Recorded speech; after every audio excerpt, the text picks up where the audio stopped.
So I'm going to first talk in English to my English-speaking friends.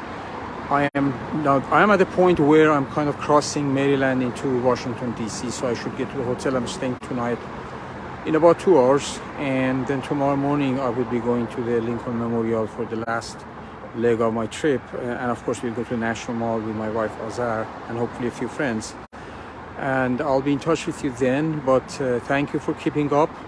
I just want to say that once again, this big movement of Iran, which is under the mantra of woman, life, freedom or liberty, is absolutely of great importance. So we need your help. And next I'm going to talk in Persian to my friends. And before I do a very synopsis of it, I kind of, as I was thinking about it, I carried a few pictures with me to kind of display them as I get to destination. Now that I'm closer to destination, I would like to talk about a few people I didn't get a chance to talk about, including Dr. Shapur Bakhtiar, who was killed in exile along with so many others, and one of the others was the famed Iranian singer Feridun Farrokhzad. And then I also want to talk about exiles in Iran. So in the next episode of this, which will be in Persian, and the last thing I want to say is that a lot of minorities in Iran have been killed over the years. Not as much today as it was before, but Baha'is continue to be persecuted, arrested, picked up, their houses get demolished. So Baha'is are under the most duress.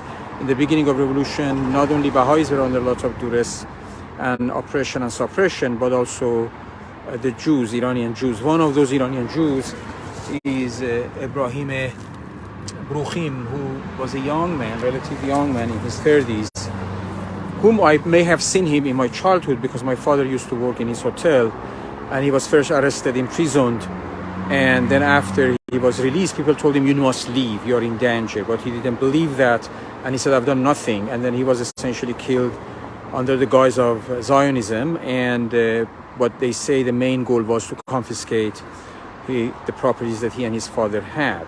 I have to also say I'm indebted to Abdurrahman Bruman Foundation, my dear friends, Dr. Ladan Bruman, Dr. Roya Bruman.